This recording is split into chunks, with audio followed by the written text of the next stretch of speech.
This is the strongest villager I've ever seen, who started at level 9,999 from the beginning, and can instantly defeat monsters just by throwing a stone. Even though it's supposedly the weakest profession, his power completely overwhelms even the heroes.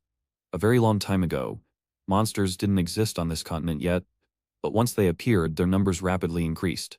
Nowadays, 80% of the world's land has become dangerous territory where humans cannot live safely. However, at the same time monsters were born, humans across the world were also bestowed with various professions, which are innate talents that everyone is born with, and nearly all humans have survived to this day by relying on their specific professions. Among these, there are a total of 8 professions known as gifted individuals, which are explicitly the priest, hunter, martial artist, thief, merchant, and sorcerer, and then there are 3 special professions referred to as revelations, which are specifically the hero, summoner, and sage. Of course, there is one profession with the largest number of practitioners. They don't possess any special abilities whatsoever, and can only engage in work like municipal development or running inns. They are considered the weakest of all professions. On this day, a certain villager, out in the desolate wilderness, a man, was traveling with his child along the road, walking on foot, and it was precisely at this moment, when a monster suddenly descended from the sky. The villager, the man, was struck with absolute terror, his face turning pale. However, just as that happened, another man threw a stone in their direction, which remarkably pierced right through the monster's body. This man possessed terrifying strength. A violent impact sound suddenly rang out. The man descended from the sky, appearing directly in front of the villager father and son, and he also picked up the copper coin that had just dropped from the defeated monster. "Hey, are you guys alright?" The villager father and son were somewhat dumbfounded, but the man standing before them looked very young and inexperienced. You absolutely couldn't tell he was a strong fighter, but the scene that just unfolded forced them to believe, despite appearances. The young man spoke somewhat casually. "Looks like you're mostly unharmed. Was it you who saved us just now? But how did you possibly do that?" The villager father asked somewhat fearfully, questioning the savior right in front of him. The scene they had just witnessed was truly astonishing. The man said quite nonchalantly, "I just shot the stone out using my finger." Rather than explaining that, "Here, have this." The man directly handed the recently dropped copper coin to the villager's child, encouraging him with a gentle demeanor. "Here's the 100 copper coins the slime dropped for you. If you manage to defeat a slime, you can get 100 copper coins, isn't that great? Use these to buy something to eat or maybe a toy." Hearing the young man's words, the child couldn't help but gasp in shock. Hey, knowing his profession as a villager, how could a villager ever defeat a green slime anyway? Hearing these words, the man didn't show any particular reaction, and simply said softly, "Well, that's really a shame then, isn't it? Alright, if there's nothing else you need, I'll head back to the city now. Wait just a moment, who exactly are you? Could you possibly be Sir Hero?" Hearing the repeated questioning from the villager father and son, the man simply turned his back to them, leaving them with a cool, stylish back view, and simultaneously revealed his profession. Villager, level 999, seeing this display. The villager father and son were instantly dumbstruck and frozen, finding it utterly unbelievable. A profession universally recognized as the weakest is the villager. How could a villager possibly be this powerful? Under the 2 men's stunned gazes, Jin also returned to the town. This was the free city of Varman, and Jin was casually strolling along the main street, while munching on some food. At the very same time, the hero, along with his party, was giving an impassioned speech in the town square. Why is it that we must rely on the strong? Why do the disasters caused by monsters continue ceaselessly?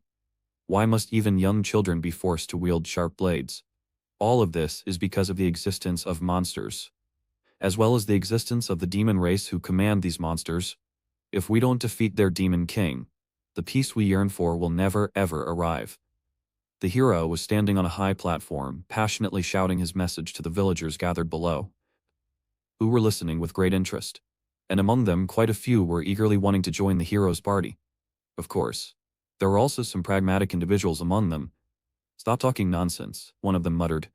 "We are just villagers. What good would it do even if we raised our levels? How strong could a villager possibly become, anyway?" Hearing the words of the surrounding villagers, Jin also fell into deep thought. Indeed, this is probably what ordinary people think. It's a pity, however, that he is not an ordinary person at all. He is none other than the level 999 villager. His power is so immense that you simply cannot imagine its extent. It was inside an ancient cave, where Jin was currently battling a blue demon of a formidable level 93. He was taking down the minor demons with just a single punch each.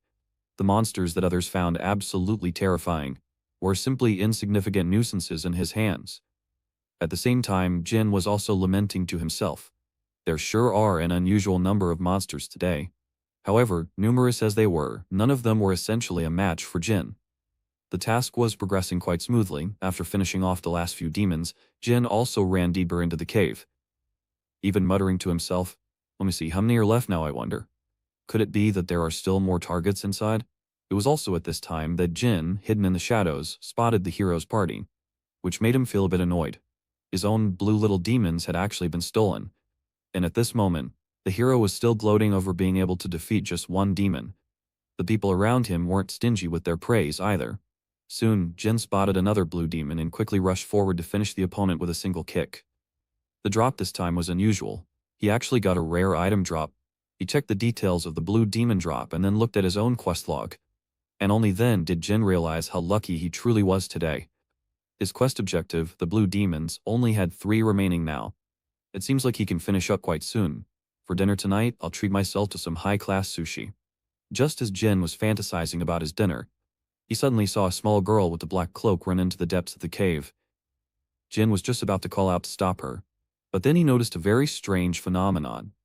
The monsters were surprisingly not attacking her at all.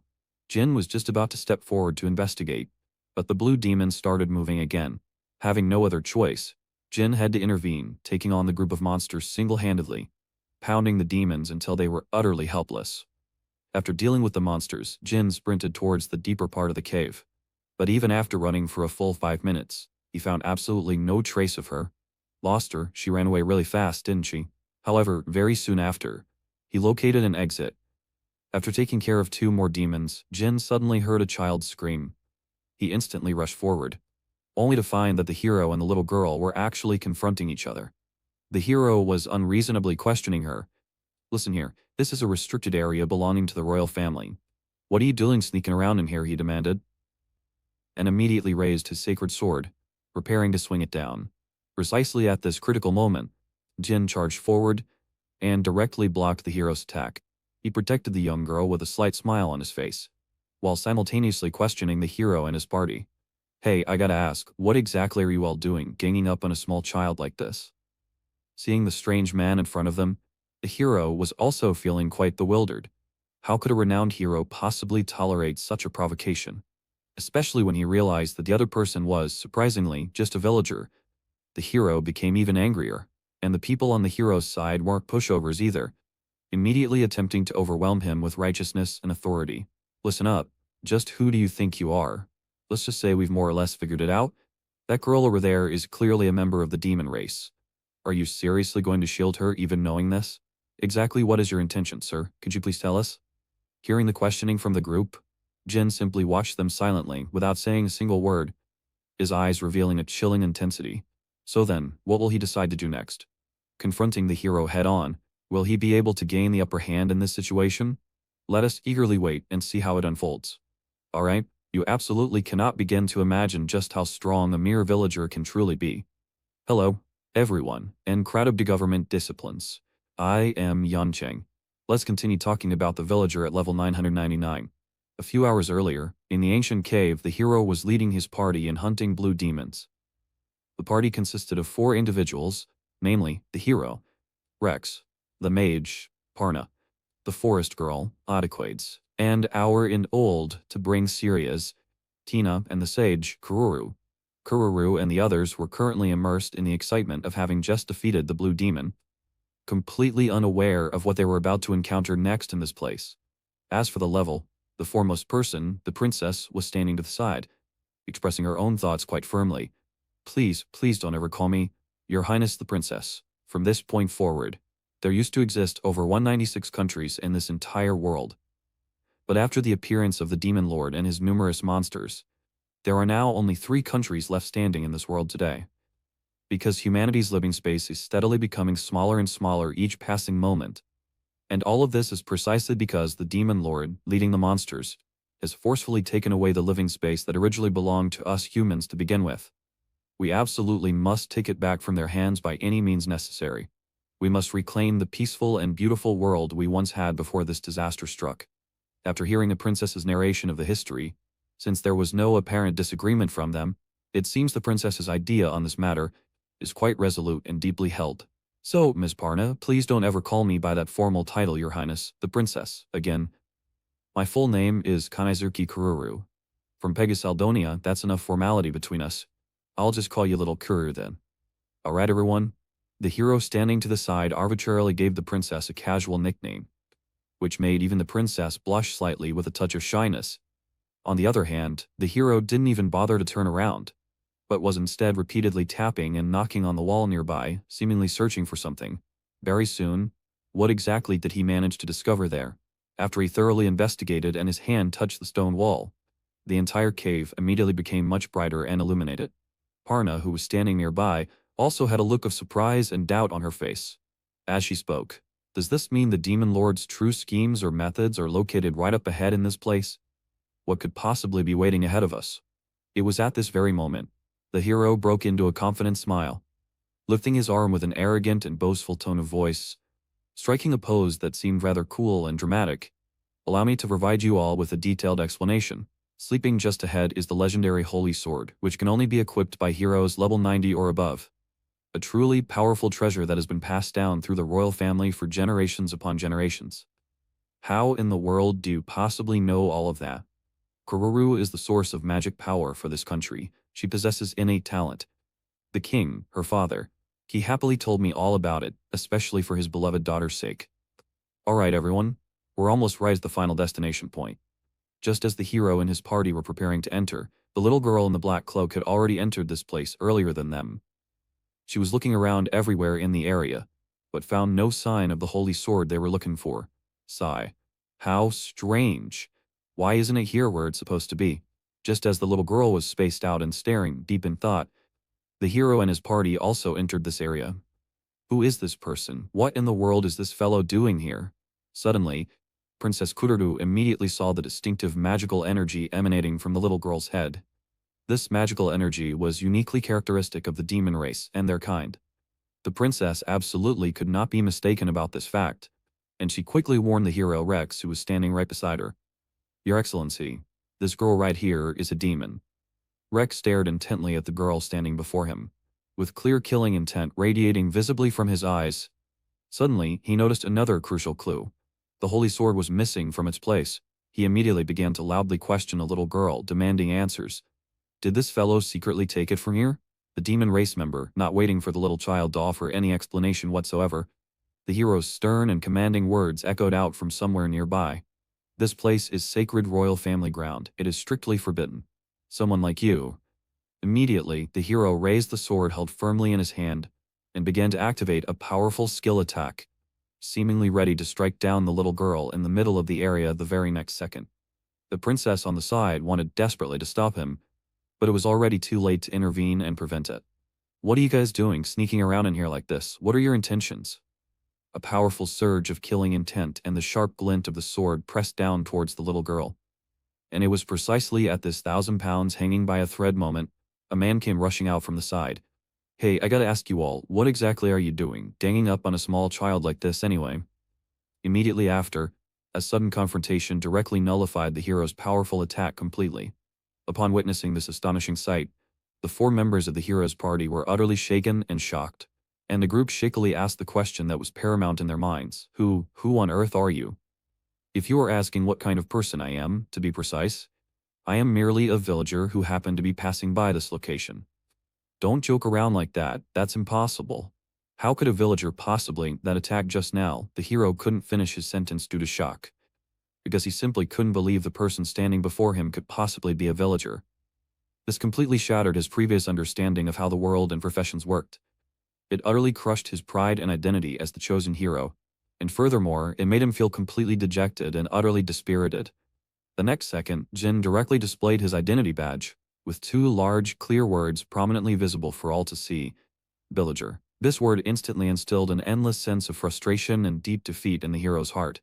It's really a villager? He widened his eyes in absolute disbelief, feeling somewhat panicked and uncertain. However, at this moment, the princess also spoke up, demanding an answer. Who exactly are you, truly? Let's just say we've more or less figured things out already. That girl over there is clearly a member of the demon race, there's no denying it. Even knowing this undeniable fact, you are still protecting her and shielding her. What exactly is your intention, sir, by doing this? What do you hope to achieve? Do you please inform us of your purpose? Hearing the princess's direct questions, Jin seemed visibly unsure how to respond appropriately, and instead was sweating coldly, feeling the pressure, trying desperately to bluff. She's not some kind of demon, not at all. This person is actually my younger sister, you see. Hearing such a low-quality and unconvincing attempt at deception, Parna was quite speechless and felt extremely awkward about the situation. But she has a pair of horns clearly visible on her head. Facing the relentless questioning from the hero's party, Jin showed absolutely no sign of panic whatsoever, remaining composed. This isn't something that can stop him or expose me, you see. This is something I personally made for her myself. It's just an ornamental item, a costume piece. It's just attached directly to her head, it's not real. It was genuinely created using this specific material right here. Jin feared that the group wouldn't believe his explanation, so he directly pulled out the rare item that the blue demon had dropped earlier as proof. He directly attached it. It was just seen on the marble pedestal earlier. Upon seeing the violent display by Jin, the people standing by the side were extremely frightened and wary, and the hero, even more so than the others, was calculating internally. That is a special pedestal after all, one that has sealed the holy sword. It's not something that can be destroyed simply by a human's unexpected actions. Witnessing this scene, she instantly cowered. As for the princess, her mind was occupied with a completely different matter. This man, does he genuinely believe this kind of nonsensical explanation will actually work? He really is quite an amusing individual, isn't he? So, she decided to just go along with his mistake. Since things have already come to this point, I suppose there must be some kind of misunderstanding involved here. Upon hearing the princess's words, Jing felt a touch of unexpected joy, thinking he had successfully bluffed his way through. Little did he know, Jing was merely going along with his act. But the strange princess also spoke with a gentle smile, saying, "Let's just temporarily skip over this particular matter for now." However, the princess's main question still remained unanswered. What exactly was that person, whom you claim is your younger sister, doing inside this room? He just happened to arrive here by navigating through the labyrinth? And then, coincidentally, at that very same moment, the holy sword vanished? How could there possibly be so many coincidences like that? Although the princess seemed somewhat indifferent to the coincidence, the hero, however, seized upon this point, and had no intention of letting it go. The princess, furthermore, displayed a knowing expression, but Jing naturally didn't care about any of it. By the way, what do you mean by the holy sword vanishing? I am the hero, the chosen one. Humanity's only qualified being to wield the holy sword is me.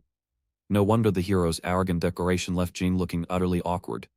It seemed this person was a bit too much of a chuunibyo. However, he quickly thought of something else. Oh, apologies. As for that particular sword, I encountered it quite a long time ago, and I actually ended up selling it. Upon hearing Jing's words, the hero and his companions all froze in stunned silence, just silently staring at him, uttering exclamations of shock. The hero, in particular, was left with his mouth agape. You sold the royal holy sword? Is it royal? No, you're lying. That sword is imbued with the power of an ancient witch. It's a holy sword that only the hero is capable of wielding. Someone like you, a mere villager, how could you possibly lift it? Hearing the hero's incredulous question, Jing remained perfectly calm. That sword was indeed quite heavy, but it wasn't to the extent of being impossible to lift. If I really wanted to, I could even lift this very pedestal itself. Stop joking around. Just as the hero was about to speak, he witnessed Jing effortlessly lift the pedestal upon which the holy sword had rested. The sound of shattering rock and the hero's mental fortitude shattered simultaneously. See, I told you so. Especially after Jing uttered these words, the hero was completely dumbfounded. Your level is 999, I'm just a villager, Jing said casually. He continued, this is impossible. Regarding this, the hero naturally refused to believe him, because in his understanding, to basically raise one's level, one must defeat monsters of a higher level than oneself. Villagers above level 30 were unheard of, even if they did manage to raise their level. In battle, a villager still held no real significance, nor did a villager have any reason to shoulder immense risks and continue fighting. Even the legendary hero, who, according to people of the past, had reached the pinnacle, was only level 253 at most. How in the world did you, a mere villager, manage to reach such a level? Answer me, the hero demanded, sounding somewhat indignant. And Jing's reply was simple and straightforward. Probably just fighting monsters every single day. I fight too, it's the same for me. Don't be ridiculous. When it comes to the number of monsters defeated, I won't lose to anyone. Furthermore, I engage in planned training sessions every single day. At this moment, the hero was like a bursting dam, endlessly ranting. Jing's uniqueness made him utterly unable to accept it. He couldn't admit that, as the hero, he was actually inferior to a mere villager. But Jing was not someone to be trifled with either, and simply recorded it. Hey there. You're quite annoying, you know. Does any of that really even matter? That's just how things are. And with that, his sister departed. Observing the furious hero in front of him, Jing calmly settled down. But he just wouldn't give up, continuing to ramble. Hold on a second, someone with such incredible power. What exactly do you do every day? With your strength, you could even defeat the Demon Lord, couldn't you? I'm just earning money like a normal person. Just living my daily life, all that other stuff doesn't matter. Things like the Demon Lord, leave them to the esteemed hero. That's your kind of reason. Upon hearing Jing's reasoning, the hero became somewhat frantic. He simply could not comprehend Jing's perspective. However, Jing's next words left him completely dumbfounded. You still don't understand the true structure of this world. After speaking these words, Jing immediately turned around and walked away. But the hero was extremely curious, wondering, what in the world did that mean? Hey? Hearing the hero's shout, Jing didn't look back, merely glancing over her shoulder. Instead, the princess suddenly spoke, saying, By the way, that holy sword is actually private property of the royal family. Hearing the princess's words, Jing felt a bit uneasy, but he still decided he needed to obtain the princess's forgiveness. As a civilized person, one should at least understand this basic courtesy. Unfortunately, the princess's request was somewhat excessive. Then, how about you join our party and we go defeat the Demon Lord together? Forgive me, but I must refuse. Why? With power such as yours, don't you believe you could accomplish this unprecedented great feat? Upon hearing the princess's request, Jing showed no extra expression, but spoke with a cool indifference. I don't think so, actually. It should be enough if I just return the legendary holy sword to you, right? I will go and retrieve the holy sword, and I'll provide you with appropriate compensation as well. I hope this will be enough for you to forgive me.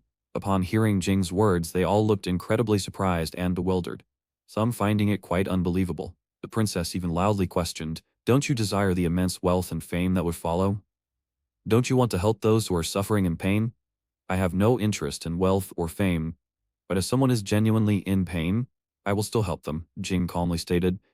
After he finished speaking, the princess seemed to have thought of some grand strategy. Although I'm not sure how, she strangely said, In that case, you should have a valid reason to fight then, shouldn't you? If that's still not enough, then, at the moment you defeat the Demon Lord, I, the princess of this nation, shall become your wife. Upon hearing the princess's words, the hero was the first to lose his composure. Wait, no, that's not allowed. Jing, meanwhile, was somewhat surprised, thinking, Is she prioritizing others over herself?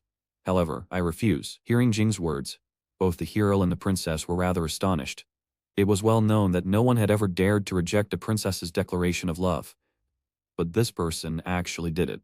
Can you tell me your reason? I don't really consider defeating the Demon Lord to be a great achievement. Therefore, I won't fight, nor will I offer assistance. Of course, this is merely my personal opinion. You don't need to dwell on it. You haven't finished yet. Can you accept that? Could you at least explain your reasoning? Regarding Jing's statement, the hero and his companions were completely bewildered. Upon they even directly asked, Isn't it meaningless if you don't realize such things for yourself? Wouldn't it be better to just ignore people like that? Unfortunately, Jing didn't wish to say much more. But seeing the princess's curious expression, Jing decided to offer a small hint. You just said, people are suffering in pain, didn't you? But isn't that merely your own wishful thinking? Upon hearing Jing's words, everyone present was left utterly confused and bewildered. And with the conclusion of that sentence, Jing also left the cave, leaving behind a group of utterly stunned people. Watching Jing depart, the hero was the first to voice his curiosity.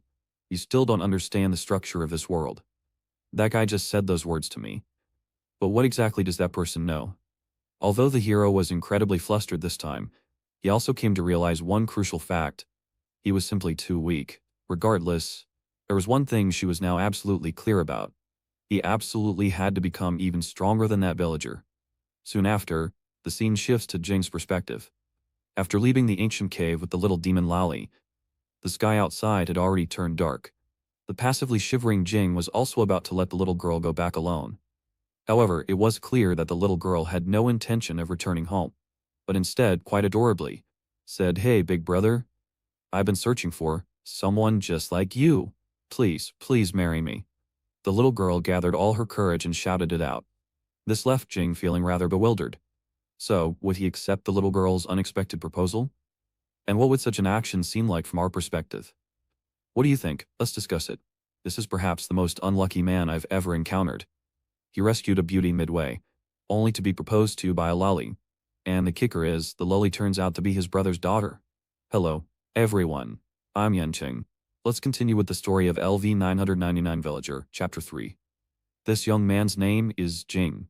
Even as a child, he displayed qualities that set him apart from ordinary people. As a villager, instead of diligently working at home, his hobby was hunting down monsters.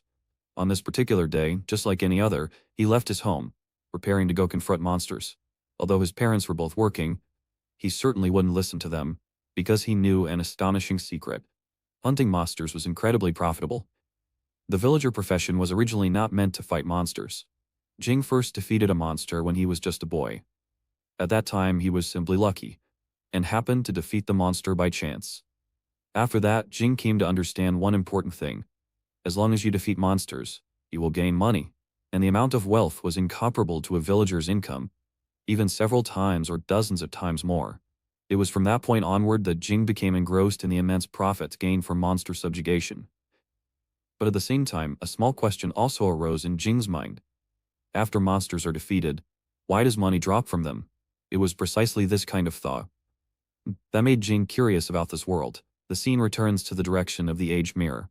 At this moment, he had just rescued the little demon Lolly, only to be met with a completely unexpected marriage proposal. To be honest, if this weren't an ancient setting, Jing would probably have been arrested a long time ago. What do you all think? The little Loli, with a serious expression, spoke to Jing, saying, "I've been looking for someone just like you. Please, marry me." Upon hearing the little girl's words, Jing felt as if he'd been struck by lightning, utterly bewildered. He turned around and said with a somewhat resentful tone, "What in the world is a child talking about? And furthermore, by the way, what would demons be doing looking for a holy sword in a place like that anyway?" That's because my daddy, the little girl's vague words, instantly piqued Jing's curiosity. He suddenly remembered something. Touching his head, he also felt a little annoyed. Meanwhile, the little girl continued speaking. "My daddy, he's sick. But I heard that a new hero has set out on a journey. If they manage to get their hands on the holy sword, even daddy might be killed by them, right? So, what you're saying is, your father can defeat the hero even without the holy sword? That's something you couldn't do without power similar to the demon lords, right?" Jing stared at the little girl, his eyes full of curiosity. "I didn't expect your old man to be so strong. Soon after, he looked at the hesitant and embarrassed little girl and instantly understood something crucial. This girl's father is the demon lord. The little girl herself also explicitly admitted it. Now, it was Jing who was somewhat unsettled. You that old man's daughter? I am terribly sorry. I didn't mean to hide it from you. You know my daddy? Is that why you said that you didn't plan on defeating daddy or anything like that?" Hearing Jing's curious tone, the little girl also made her own judgment. Could it be that the big brother in front of me actually knows my old man? Jing quickly provided an explanation. "No, that's not it. I just believe that even if the demon lord is defeated, nothing substantial will really change. If that's the case, then why did you save me? The demon's horn is the very source from which demons appear, isn't it? Regarding the demon's horn, I am aware of it, but that's something you demons are born with. It's not your fault, is it? If you remove the horn, you're really no different from humans at all. That's just how it is. Therefore, I want to prove that humans and demons can coexist harmoniously. If we just do that, we will surely be able to." Upon hearing Jing's words, the little girl instantly became excited, speaking with absolute certainty. Jing, meanwhile, just watched her intently, seemingly moved by her. "This kid? Is that why she said she wanted to marry me? I apologize, but I'll be blunt and say it's simply impossible. Even if demons do nothing at all, monsters will still attack humans. As a result, humans will harbor resentment towards demons. And conversely, if demons are attacked, they will, in turn, resent humans. Hearing Jing's words, the girl was somewhat alarmed, and quickly tried to explain, but then realized everything Jing said was undeniably true. Although it's true that demons, apart from the horns on their heads that generate monsters, are actually no different from humans. But this fact isn't known only to Jing. Most people are aware of it, they just choose to actively ignore it. And all of this, in Jing's view, means that the fault lies with this very world itself. Seeing Jing's slightly forlorn expression, the girl couldn't quite understand. Why are you making such an expression? This person must know something important. And at this moment, the girl also asked the question that had been puzzling her all along. What made you decide you didn't want to kill demons? Because it's stupid. Evidently, Jing had no intention of answering that question. He simply turned around and walked away. However, the little girl had no intention of giving up. She chased after his receding back, trying to keep up. This is the outer arm of Valmon. Jing let out a long sigh. A breath, finally. We finally reached our destination. He also knew that there was a little tail following him, who had been trailing him the entire time. Standing still, he said with a touch of helplessness. So, how long do you plan to follow me? The girl said with a somewhat pitiful look. My father's medicine for his illness. The medicine can only be bought in the city. So, you want to go into the city to buy medicine? And the money? Seeing the little girl's wronged expression, Jing finally understood.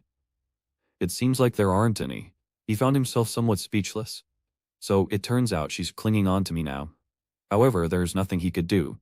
After all, he's just a good person, you see. Looking at the little girl before him, he quickly came up with a plan. Although this little girl is from the demon race, she's not a bad person at all, and her thoughts are remarkably progressive. Not to mention that a demon child came all the way here by herself. If she were to be sent back all alone, it would be far too dangerous, wouldn't it? It's best to lend her a little bit of help. And so, Jing beckoned the little girl to come over to him. Immediately afterward, he walked behind the little girl and pulled out something resembling white bandages, and proceeded to wrap up the little horns on the girl's head.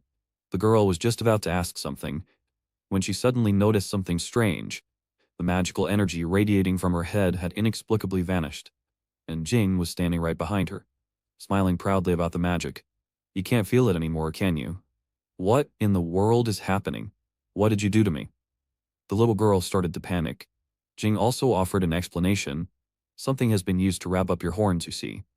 Monster spawning bricks are indeed a troublesome item that constantly generates monsters. But after destroying them, you can occasionally obtain a mysterious material of S-class rarity. That mysterious material possesses the property of transforming magical energy into other substances. And I processed the mysterious material I collected, and made it into a special item, which he named, listening to Jing's bragging. The little girl cooperatively responded that it was wonderful, and she hoped Jing could make one for every single demon. It appears this girl is indeed no easy pushover. This put Jing in a bit of a difficult position, so he began to change the subject. Anyway, wearing this will ensure you aren't discovered. Make sure to cover it up with a hat, okay? As for this marvelous item called cloth, the little girl was quite curious, and she also came to understand something important. The person before her seemed to share the same belief as she did, hoping that humans and demons could coexist in peace. But surely things aren't that simple, are they? The little interlude finished. The two individuals, happily, walked along the streets of Valmon, and then the little girl finally introduced herself. My name is Alice. Jing, accompanied by Alice, very happily entered the human territory. This was also Alice's very first time stepping out into lands inhabited by humans. Everything here filled her with immense curiosity. From initial apprehension to feeling ravenously hungry, to tasting the delicious food of humans, Alice's transformation was truly astonishing. Meanwhile, Jing's wallet was rapidly deflating at an astonishing pace. Alice was very happy throughout this journey, whereas Jing was not quite as happy. Time passed by quickly, and in a place where Jing and Alice were unaware, a massive crisis was encountered, and it was rapidly approaching this very town. That's absolutely right. It was that man who held the status of Demon King. He gazed down upon the town before him with a murderous aura. His daughter had disappeared. So, what actions will he take? Tremble in fear. Oh, humans. This was the very first thing he said. Then, what kind of story will unfold next? Let's all look forward to it together. There will be quite a few plot twists along the way. So let's not spoil it here for now. From now on, the most dramatic girl, the world is quite peaceful. Without hesitation marrying humans with demon race status to rescue them, then having further fantasies, feeling that something is bound to happen. Hello everyone, I am Yancheng. We continue discussing the Leave 999 Villager. The story from episode 4. Since the previous part concealed the little girl's demon race identity, he led her onto the streets of Valmont. Throughout their journey, the little girl savored delicious food from various places, eating to her heart's content. However, happy times are always fleeting. Evening soon arrived. Jing also prepared to take the little girl to find an inn nearby to rest for the night. Upon hearing Jing's proposal, the little girl became unusually shy, displaying a shy expression. Although now is not the most opportune time for happiness, yet sleeping soundly in a bed truly brings happiness. Very soon, Jing took the little girl to a nearby inn and booked them a room. At this point, Jing had made new arrangements. He spoke to the little girl in a gentle tone. I absolutely must send you back home. I'm going now to purchase the medicine your father requires, and also to bring along the friend who will accompany you home. Are there other people besides Mr. Jing? If I were to meet Jing, the little girl started to get flustered. Jing is trustworthy, one are for Xing, but others might not be trustworthy. It's clear Jing has his own plans. If it turns out that I need to fight then, there will be no one to protect Alice. At that time, we might even be attacked by other wicked adventurers. It's quite possible. As he was saying this, Jing directly pushed the door open and left, leaving this very place. Meanwhile, the little girl looked on with a bewildered expression. Feeling a little scared, she started to overthink things again. That's true, humans and demons are inherently in an adversarial relationship. Having experienced many things, perhaps I was a little too happy. Mr. Jing's friend. It should be all right, shouldn't it? Before long, the door of the room received hurried knocking sounds. Jing's voice came from outside the door. The little girl became very happy, and quickly went to open the door, but upon opening the door, the scene she witnessed nearly scared her unconscious. A person with well-developed limbs, and a rough-featured woman pushed the door open and entered. Seeing this sight, the little loli instantly became unsettled. Her eyes widened immensely. She almost couldn't catch her breath. But soon Jing also walked in. After the explanation, it turned out to be just a misunderstanding. On the contrary, the little loli was looking quite dispirited. However, very soon, the woman before them began her introduction. My name is Takak Biruda. Although it might not be immediately apparent from my appearance, I am indeed a martial artist. Although Takak made her introduction, the little loli remained somewhat frightened. And then, Jing quickly offered an explanation. There's no need to be so scared. Takak is a good person who doesn't care at all about Alice's demon race identity. Finally hearing this, Alice felt slightly relieved. As for Takak, she put on what she believed was a gentle expression, saying how could such a cute little girl possibly be disliked by anyone? At the same time, she also shared her own story. When she was still a martial artist in the past, one night, while dealing with monsters, she was unfortunately injured and on the verge of death. At that time, a demon used a recovery potion to save her from the brink of death, and ever since then, she began to realize that humans and demons weren't that different at all. It was precisely because of this realization that she came to find combat utterly ridiculous. And nowadays, she had long ago abandoned fighting, and was now making a living by running a small club and bar. And that was Takak's situation. The little loli listened intently to the story and understood many things, thinking, so that's how it is. Regarding that just now, I was overly alarmed. I apologize.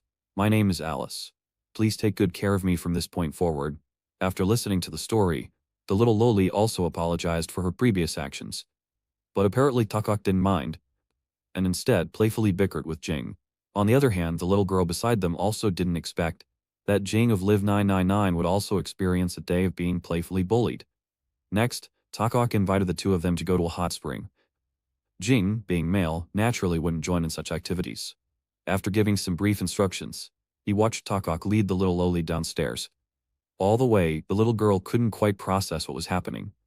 This person who looked so fierce turned out to be a girl. After the matter had concluded, Jing stood alone in the room. His thoughts drifted far away. He remembered the girl's helpless plea, and remembered his father from long ago.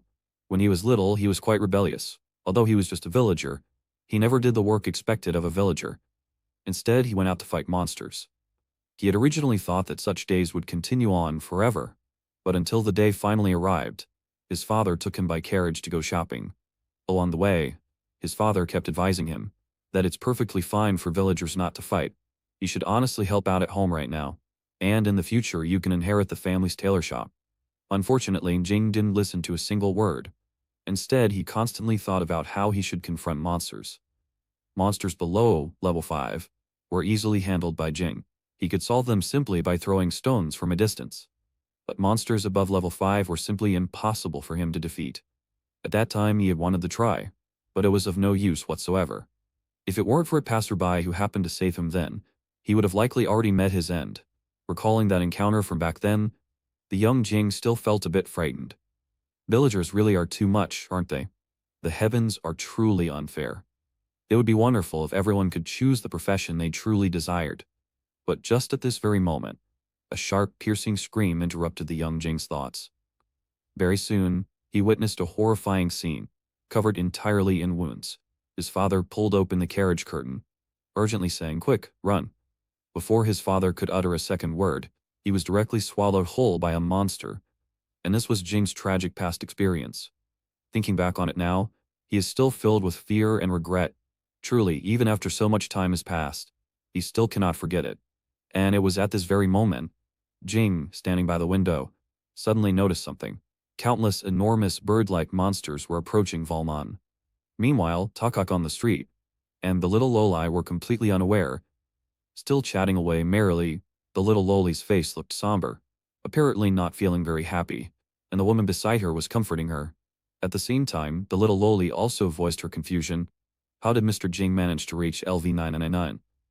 There shouldn't even be monsters of LV 500 existing. If, besides Mr. Jing, there were other LV 999 individuals existing, and she intended to come and kill her father. Just thinking of this, the little girl dared not think any deeper. But at this point, Takak also provided an answer. As for your father's matter, don't worry about it. It's impossible for any LV 999 individuals other than little Jing to exist. Why would you think that way? Because little Jing lacks something critically important for any living being. And also, it's probably because she's a super big idiot. Lacking like this, the little Loli and Takak started chatting about Jing. It appears the little Loli has a great deal of interest in Jing, and Takak also seemed to have misunderstood something, just as the two were chatting with great enthusiasm. And it was precisely at this moment, a dense swarm of monsters suddenly appeared in the sky above Valmon. Seeing this scene, were Wrestle's S robust and tennisable, Takak quickly moved to protect the little Loli. And on the other side, the man who was previously mentioned alongside the Demon King also appeared. He revealed an excited smile. Countless monsters descended from the sky, signaling the start of a great battle, and Jing clearly sensed that something was amiss. Swarming hell ducks. Why the Demon King's army? How could this be? Why?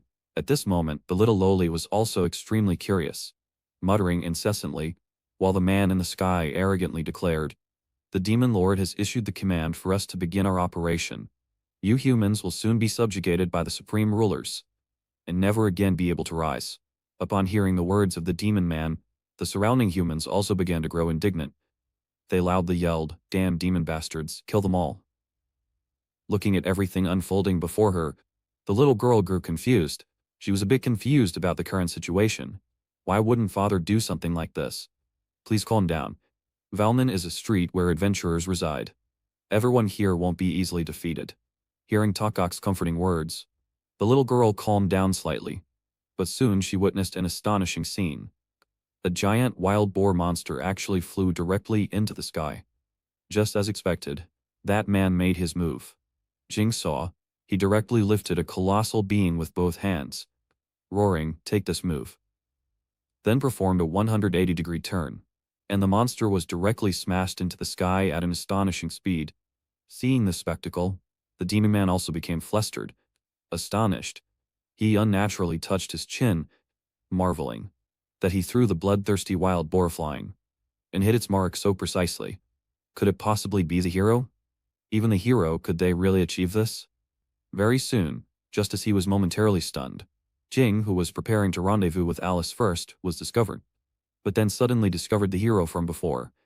Observing the spirited demeanor beside him, the full-fledged hero, Jing felt somewhat exasperated.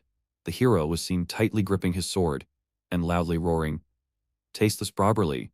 Sacred Thunder's annihilation." But just as the hero unleashed his skill, Jing, holding another wild boar, suddenly appeared directly above him and executed a Mount Tai's press move, directly blocking the hero's attack, immediately followed by throwing the wild boar in his hand back into the sky. Everyone seeing this scene widened their mouths in disbelief. In sheer disbelief. Conversely, the hero beside him remained very calm. He coldly questioned Jing, "Is it you again? What exactly are you trying to do? Do you really like showing off your power to others so much?" "That's absolutely right. We worked so hard to gather everyone's combined strength." The princess standing nearby also echoed the hero's words, ready to counterattack. However, Jing clearly didn't seem to care at all as he looked at the group of people around him holding bows and magic staffs. She calmly stated, "Your idea is quite good, but let's not rush things just yet." She gently patted the princess on the head, continuing her explanation. "Firstly, while the hero's skills are indeed very powerful, but after suddenly taking down their commander, it would be impossible to make a clean getaway, wouldn't it? The princess's ranged troops also aren't suitable. If they were to miss their target and fall back down onto the streets below, that would certainly not be a trivial issue. They simply lack sufficient experience. However, it's still quite commendable." After listening carefully to Jing's words, the princess suddenly became quiet and thoughtful, feeling rather dejected. Although she felt quite unwilling to admit it, she had indeed been too focused on defeating the demon sorceress, and had failed to realize these critical issues, almost causing harm with her own hands to the very people she should be protecting the most. And it was at this very moment that the mage standing nearby began to interject. "So, what do you suggest we should do then? You keep throwing monsters around like that. Does that mean you are unable to use magic yourself?" Upon hearing this rather tricky question, Jing genuinely found himself unsure of how to answer. However, it was at this moment that the little girl Alice and Takak also arrived. "Oh dear, Mr. Jing, you can't use magic, can you?" Upon hearing the little girl's question, the mage instantly seized upon this opening. "Mr. Jing, isn't she your sister? Mr. Jing, our family's custom is to address each other by our relationship titles, you see." Jing decided to disregard everything else, and just go with whatever he could bluff his way through. He certainly wouldn't bother himself with the details. Compared to those who work hard at all, what's the matter? Why the peculiar expression on your face? Do you need to use the restroom? One has to admit, Jing's imagination truly is quite extraordinary and unique. But before long, she once again wore a warm smile across her face. "It's all right. There's no need for you to worry. No matter what happens, I will definitely help you out." Upon hearing Jing's reassuring words, the little girl soon became much calmer. As for the princess standing nearby, she also came forward at this time. "Mr. Jing, my name is Kenizuki. Koruru, we have now fully understood Mr. Jing's incredibly reliable strength. So please, you must lend us a hand and demonstrate the true strength of us humans. I don't believe there's any real necessity to display our strength. Rather than engaging in such actions, it would be better to capture that particular demon and attempt to negotiate with them." Upon hearing Jing's suggestion, the entire scene immediately fell into complete silence. The mage girl walked over impatiently. Clearly, she strongly disagreed with him. She likely had her own distinct opinions as well. Even if they are the enemy, simply defeating them, wouldn't that yield absolutely no useful information? If we don't first understand the enemy's objective, then there are crucial aspects we might fail to notice, aren't there? Wouldn't you agree? What is he even talking about? Upon hearing Jing's unusual words, the group of people present were completely baffled and didn't understand at all. They simply couldn't grasp the meaning. His statements. However, the mage girl noticed some important details. The enemy's true objective. She must have deduced this conclusion not merely by observation. This guy really does know something, doesn't he? And so it was that the two found themselves in direct opposition. Jing felt a bit concerned, but also found himself falling into deep contemplation. Up until this very moment, the Demon King, who had never once attacked humanity, and yet the general chose this specific moment when the Demon King is bedridden. To launch a surprise attack feels incredibly unnatural. We absolutely must ascertain the enemy's true objective. He let out a sigh, and glanced at the little lolly beside him, and then he had a rather bold idea. "Please move a little distance away from me." "That's precisely what we'll do." Jing then motioned for the people around him to disperse. As his body crouched down slightly, he then sprang up, launching himself directly into the sky. It was truly astonishing. This is utterly unbelievable. Even the hero himself couldn't remain calm this time. But this was far from over, as Takak perceived Jing's loud call to be quite impressive. The woman also charged forward. She appeared even more relaxed than Jing, it seemed. As she chanted, "Are you prepared for this? While this particular delivery service is complimentary, however, whether you'll survive or not, I certainly can't guarantee your safety. Prepare to die. It's the Takak rocket blast." Rocket blast. It was observed that Jing and the woman made contact with their feet. Using each other's momentum for leverage, they were launched high into the sky like powerful cannonballs. At this display, the demon general was utterly terrified. What in the world is going on with this street? After that demon structure, yet another individual has flown up. Did they just fly away like that? Watching Jing as he receded into the distance, the man just wanted to breathe a sigh of relief. When he saw Jing flying back once more, this time he landed directly beside him. You fellow, right? Let me hear the full story of what's been going on." Jing looked somewhat disheveled, but his eyes were filled with remarkable calmness. He said it plainly to the demon man. "So then, what exactly will happen next? Why would the Demon King suddenly launch an attack? What kind of secrets might the demon race hold that Jing knows about? Let's all try to guess together. This is indeed the most tragic demon I've ever seen. Fooled right from the start, and now completely overwhelmed by a mere villager, this man is truly not simple at all." He directly sprang up from the streets of Valmon and leaped high into the sky, and accurately landed right behind the demon general. "Hello, everyone. I am Yanqing. We continue discussing the story of LV 999 Villager, Episode 5. At this very moment, Jing is directly confronting the demon man, facing off against this foolish demon.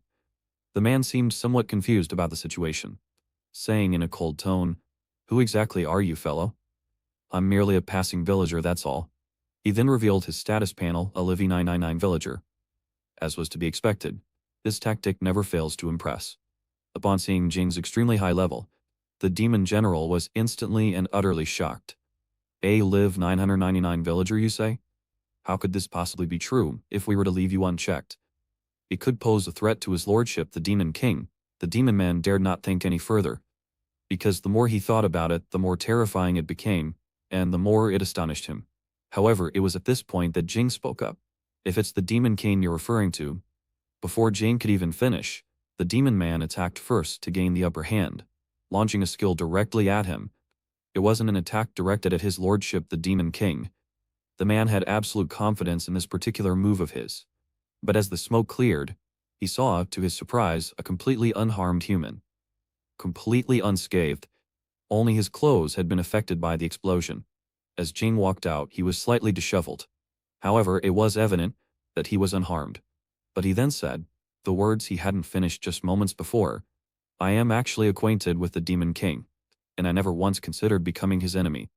Clearly, the man did not believe Jing's words. For a mere villager to actually know his lordship, the Demon King, is just speaking nonsense. And please, just stop speaking such nonsense. But soon, Jing proceeded to provide a series of evidence. "The Demon King's daughter is named Alice. Am I correct? And I am currently protecting her." Upon hearing this statement, the man's heart wavered with hesitation. He knew of the existence of Alice. If what he said about protecting her was indeed true, he couldn't simply dismiss it without consideration. It's still a reasonable consideration. The demon general calmly stated, "Are you a comrade of the demon race? I'm not exactly an enemy, but I'm not a friend either. After all, no matter what you say, I am still fundamentally a human." Upon hearing Jing say this, the man grew even more curious. Jing cautiously said, "If that's the case, then why exactly have you come here?" Jing did not answer his question directly, but instead chose to act first. "I have a few questions I'd like to ask you. The Demon King, I know, would never consider matters such as destroying humanity. Furthermore, his daughter Alice mentioned that the Demon King is currently gravely ill, and that even to find medicine, he came to this very place alone. Was this recent attack truly ordered by the Demon King himself?" Upon hearing Jing's series of pointed questions, the man became somewhat flustered. It was clear he himself seemed to have been kept in the dark. His lordship, the Demon King, is gravely ill? What kind of nonsense are you spouting? This action was most certainly a genuine command issued by his lordship, the Demon King. Is that truly so? Is it truly like that? Even at this moment, Jing still held some disbelief, and his tone and expression grew colder.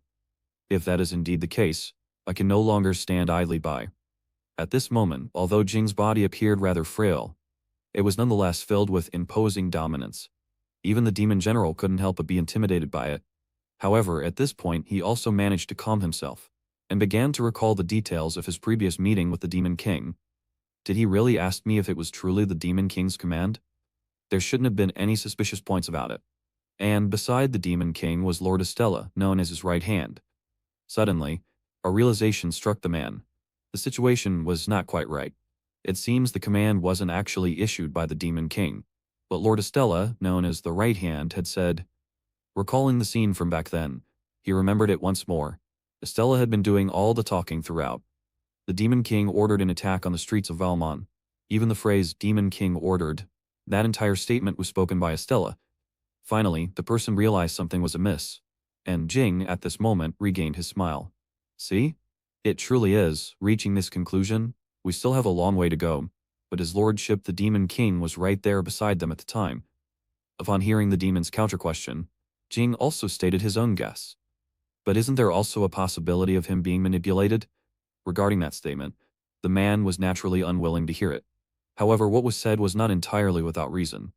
This decisive demon general, upon hearing Jing's analysis, quickly came to a decision. Then let's hurry back to Demon King's city. And it was at this precise moment that Jing directly grabbed the demon man's ahoje, stopping him from his intended action. The person was somewhat confused, but Jing's actions quickly revealed the reason to him. The reason why. Don't rush now. Don't rush.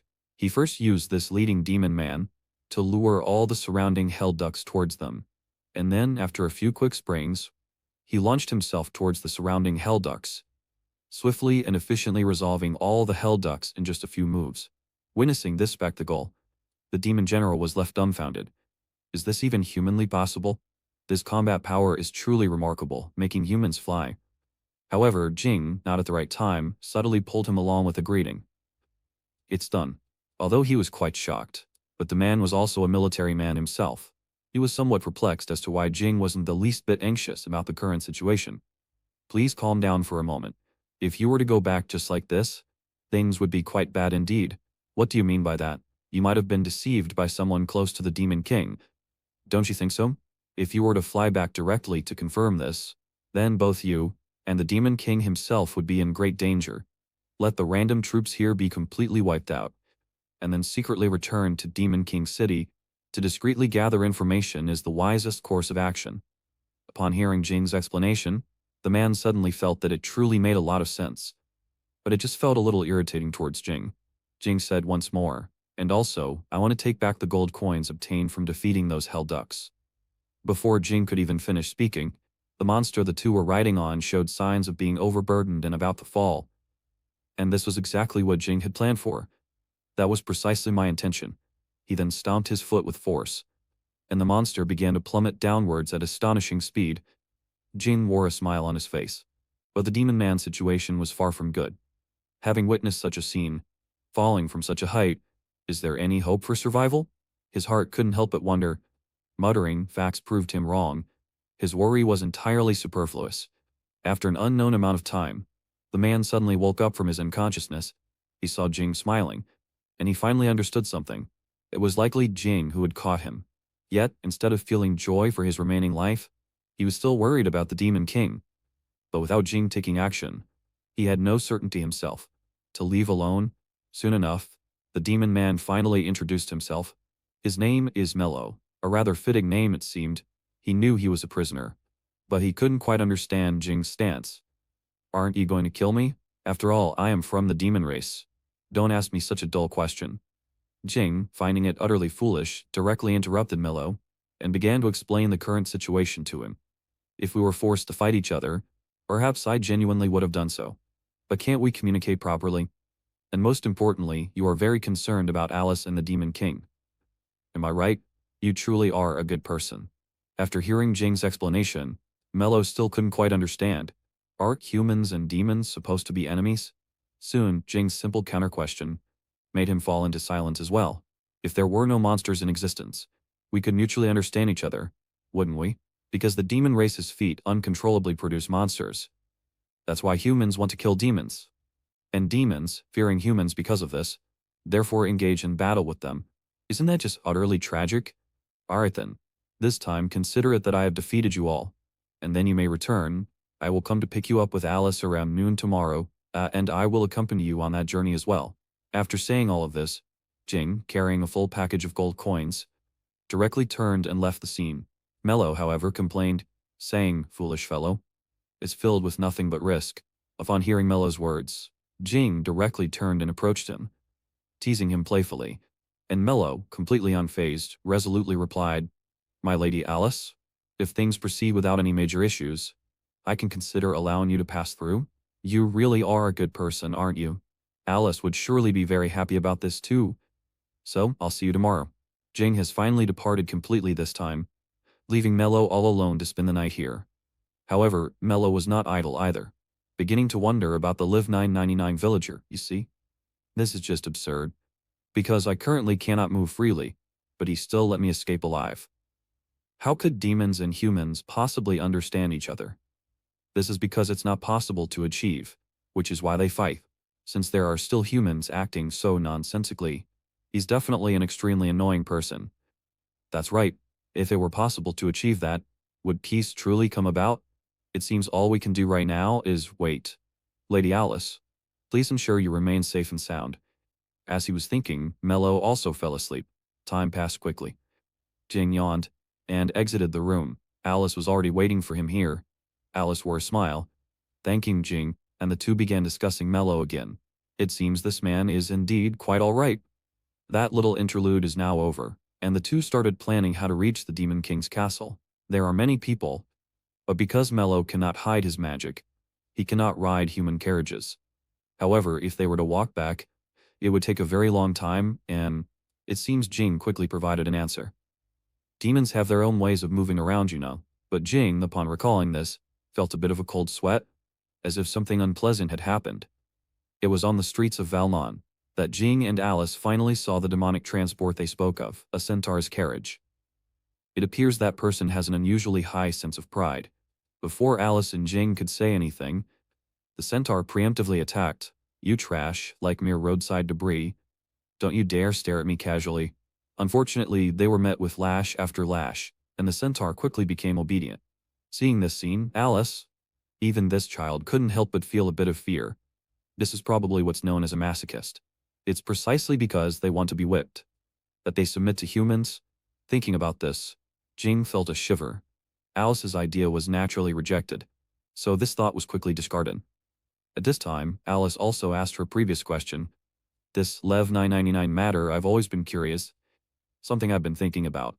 Something even the hero couldn't achieve. But Mr. Jing is clearly just a villager, Mr. Jing. How exactly did you reach LV 999? After trying hard, Jing remained silent. Alice quickly explained. "If it's a secret, then forget it. I'm just a little curious." Looking at the pitiable Alice before him, Jing felt a bit helpless. "Please don't make that kind of face. Actually, anyone would be curious about how I managed to reach this level. Actually, what is it?"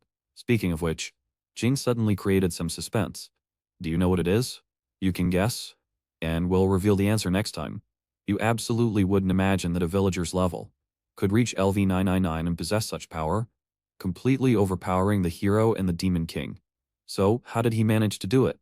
Hello, everyone. I am Yunchun. We continue with episode 6 of LV 999 Villager. Ever since seeing Jing's power, Alice's curiosity became unstoppable. And this time, in response to Alice's questions, Jing finally revealed the answer. "How did I reach LV 999? The teacher saved money continuously to live a leisurely life. And naturally, my level increased. I have to admit, Jing's answer is sheer nonsense. But seeing his serious expression, it doesn't seem like he's joking." This left Alice utterly baffled. Her eyes widened, her expression contorted, clearly not believing him. Was it that Jing, speaking slightly smugly, asked, "What's with that disappointed look on your face?" "What about money? Money is very important." Hearing Jing's answer, Alice seemed to understand, but not quite. However, Jing hadn't finished speaking. "Of course, I'm not saying money is everything. But to eat, and to have a place to live, money is needed. Villagers who can't fight hire guards, which also costs money, right? The more powerful the monsters are, the greater the rewards you get. At this point, Alice still didn't quite understand, and by the time she realized it, she had reached this level. Why is money needed even to go to such lengths? Most people would think that way, wouldn't they? When you've saved up a certain amount of level and money, you'll gradually start to lose your goals, won't you? And when that time comes, here's the key point. One day, Jing walked up to the entrance of the Adventurers Guild shop, and the items displayed in the showcase opened a new world for Jing. A mysterious treasure chest worth 10,000 gold coins gave Jing endless motivation. Seeing this amount, the demon princess trembled slightly. 10,000 gold coins could buy a castle, but not a dream. And Jing's dream was to open mysterious treasure chests. No one knows what's inside the chests.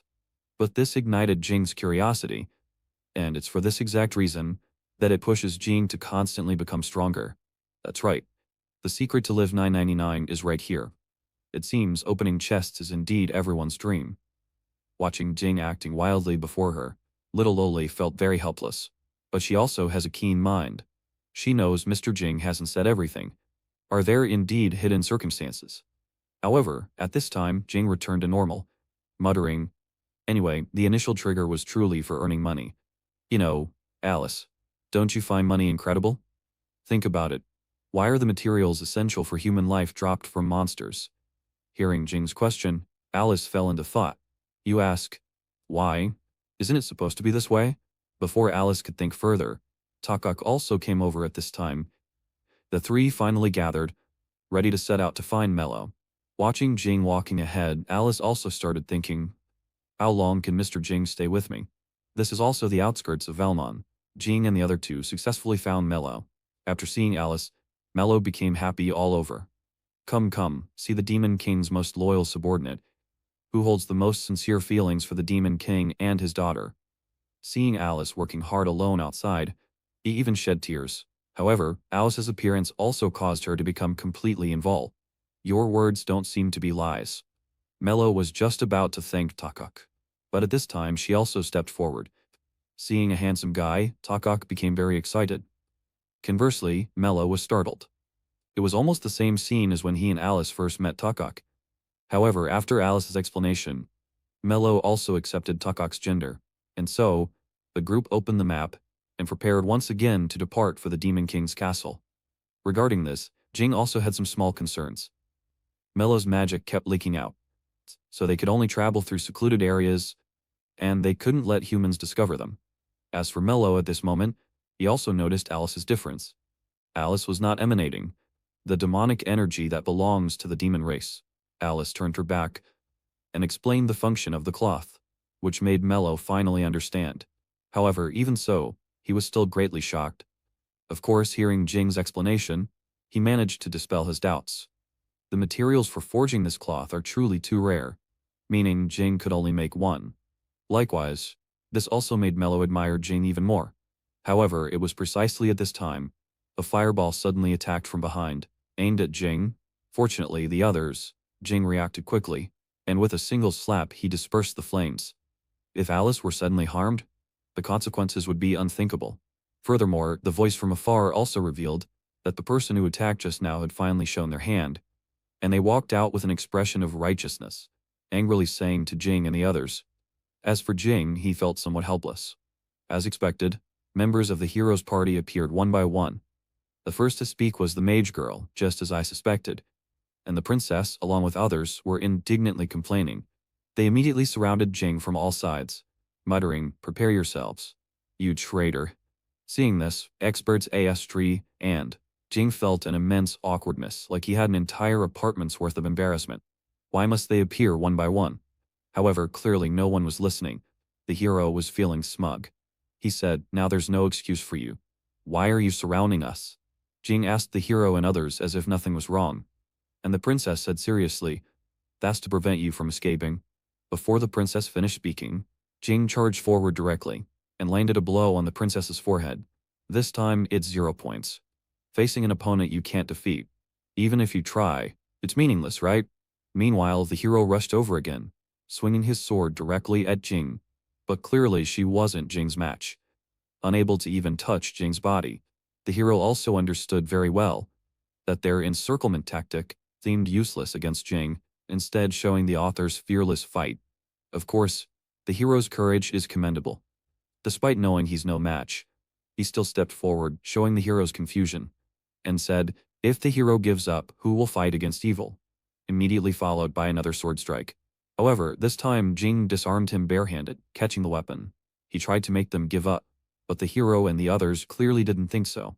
The instigator of yesterday's attack, that demon general, is right before us? So how could they let him go? The mage girl, even more righteously, provocatively challenged them. Hearing their words, Jing prepared to step back.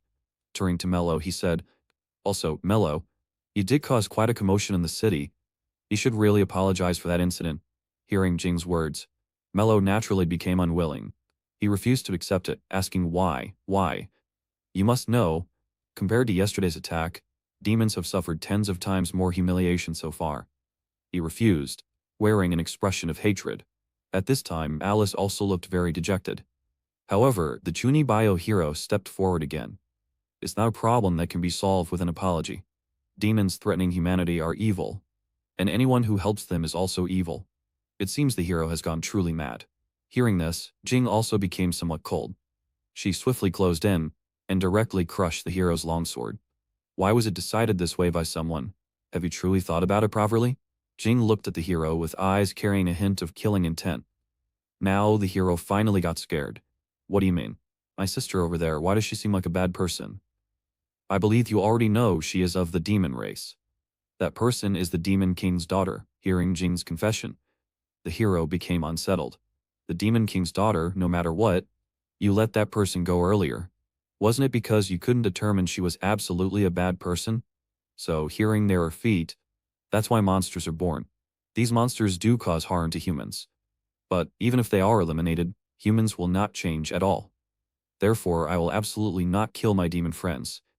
Hearing Jing's remarks, the hero and the others instantly felt it made perfect sense.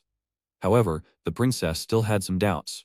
Even so, the person who carried out the attack is surely a sinner, right? Finally hearing this statement, Jing had a realization. That's truly regrettable. However, this guy also came after receiving orders. The Demon King's daughter Alice also said, "The Demon King's appearance was strange." "Strange?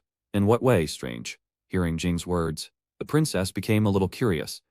"I went to meet the Demon King himself a while ago. The Demon King had no intention of destroying humanity. So this attack should not have been the Demon King's order. That's why I want to go confirm it." Now the hero and the others are starting to lose their composure. This villager is truly fierce. He has even met the Demon King. However, the Chunibyo hero, after a brief surprise, snapped back to reality.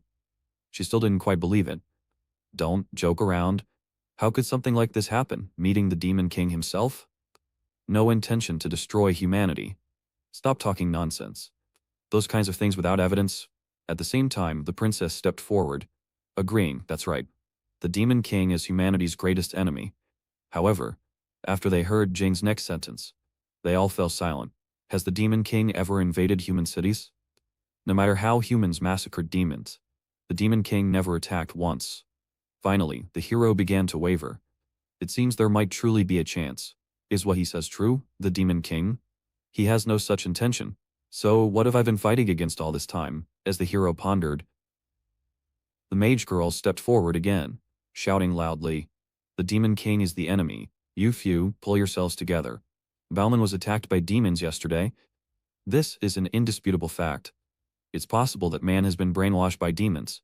So what he says must not be taken seriously." And so, Jing's earnest efforts were once again ruined by the mage girl's few words. "I suppose there's no choice. If you are intent on fighting, Aston posture on fighting, then I can only say goodbye."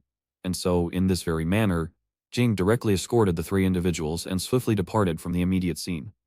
And this entire spectacle left the hero squad utterly speechless and astounded, while another member within the team grew even more firmly convinced of the prior words previously spoken by the magician.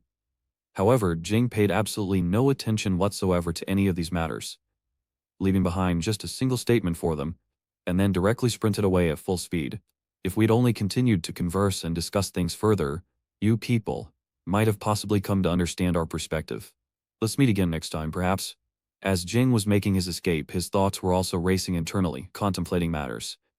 Indeed, the concept of humans and demons achieving true mutual understanding, this kind of concept is genuinely quite difficult for most people to readily accept and embrace.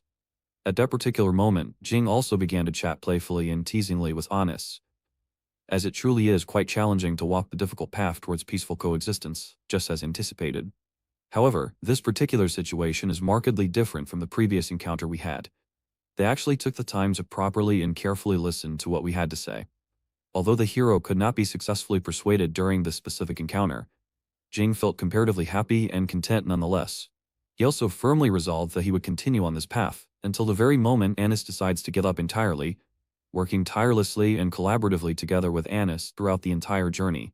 As for what was happening back at the actual scene there, only Mello alone was looking at Jing with a deeply resentful and sorrowful expression on his face. At the same time, he was also proudly and boastfully showing off his possessions. Jing left me behind and prepared a whole cart up ahead. Mello, after finishing his journey, then saw a truly terrifying scene. That specific masochistic centaur from yesterday was actually located and found once again by Mello. This situation can only be described as an absolute and utter tragedy. As they made their journey along the winding path, the few individuals trembled and shook with apprehension, feeling somewhat on the verge of collapse as they moved towards their destination. He officially departed in the direction of the previous comers, and the hero and his companions were also heading in the very same direction as Jing. After discussing it amongst themselves, they decided to give chase and follow them. So then, what exactly is going to happen next in this unfolding and unpredictable situation? What kind of world is this? And regarding the magician girl character, is she perhaps not a bad person at all? Come on quickly and let's all try to make guesses together. This is undoubtedly the most special and truly unique protagonist start that I have ever witnessed in my life. Merely possessing the level of a humble villager, yet still managing to completely overpower and crush the hero, acting as a human being, yet displaying remarkable kindness and friendliness towards the demon race. And this time it has gone even further, to the extent of deliberately falling out with the hero, escorting the demon princess all the way back to the imposing demon lord's castle. Hello there, everyone. How are you all doing today? I am Yan Chung, your guide for this narrative. We shall now continue with the captivating story of Chapter 7 of The Villager of Level 999. This chapter also takes place within a fortress located quite near the outskirts of the demon lord's castle. The magnificent city of Salmaria, as they gazed upon its towering and imposing city walls. Alice's eyes widened considerably in amazement, filled with a profound sense of longing and eager admiration, and here she even sighed with genuine awe, exclaiming, "How truly amazing and magnificent this is. Mr. Jin, this place is completely different from the city of Valmon." To this observation, Jing also provided a detailed explanation of the situation. After all, Salmaria is situated quite near the demon lord's castle, you see. Therefore, all sorts of defensive measures are extremely rigorous and tightly enforced throughout the area. After simply providing Alice with this explanation, Jing became extremely apprehensive and fearful, feeling quite agitated, because he witnessed an absolutely unbelievable and astonishing sight unfold before him. His sister was actually sitting astride a centaur in plain view. For these two proud and arrogant centaurs to actually perform such a bold and unusual action is genuinely quite shocking and profoundly bewildering to witness. However, all of these particular details are not what is truly important right now. What Jing needs to urgently consider now is how to successfully enter this city while keeping two demonic individuals properly concealed. Alice has no effective means to conceal herself naturally, and if we temporarily do not consider Mello's true identity, the task already becomes quite difficult to manage. However, quite quickly, they managed to devise a suitable countermeasure for this situation. This particular excursion must be convincingly disguised as being for purely commercial purposes, with the merchandise being the actual feet of a fearsome blue demon. Because of the accumulated demonic magic power within these items, it can adequately conceal the true demonic magic power emanating from Milo himself, thus aiding their deception. The traveling merchant impersonating this role is actually a humble villager, and the accompanying guard is specifically a skilled martial artist. Sister Tower Alice naturally became the villager's associate and part of the group's facade. In this very manner, the assigned identities in all aspects become quite reasonable and logical, allowing the checkpoint to be smoothly passed without any notable issues whatsoever. The checkpoint was successfully passed without any trouble whatsoever, and Jing also learned some important news concerning the area. It seems there is a celebratory parade being held here today. As they walked into the vibrant and lively streets of Salmaria, the atmosphere here was completely overflowing with pure, unadulterated joy, Countless numbers of people were cheering loudly and jumping with immense excitement, energetically dancing and moving their bodies in festive celebration. As for the specific reason behind this grand and lively parade, Jing also managed to inquire and discover the underlying cause for it. It appears this place has been continuously subjected to aggressive attacks from the Demon Lord's army over these past few days, which is concerning. However, they have consistently achieved victory in their battles. And tomorrow, it seems they will also dispatch a formal expeditionary force to join the fray and fight. Upon hearing Jing's account of a situation concerning the Demon Lord's castle, Alice became somewhat worried about this particular series of attacks happening. It seems to be quite similar to the previous incident that occurred in Balman. At the same time, this also caused Jing to feel quite perplexed and confused, as the Demon Lord's army had never previously attacked this region up until this very point in time, making this current event seem exceptionally abnormal and highly unusual.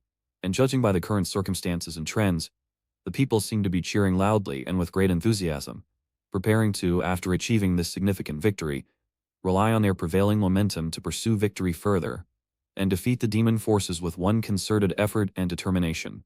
It is quite a pity that only Jing is aware of this critical fact. The people here are simply not enough to contend with the overwhelming situation they face. The monsters located in the vicinity of the Demon Lord's castle are truly incredibly powerful and formidable opponents. The expeditionary force is estimated to be completely annihilated during their mission, and if they are lucky, perhaps only half of them will manage to survive. And if things are to continue proceeding in this manner without change, with endless cycles of vengeful retaliation, the war will consequently never ever cease to exist in this world, and the path towards peaceful coexistence might consequently never be able to be successfully realized. As he continued speaking on this matter, Jing fell into a deep state of thoughtful contemplation.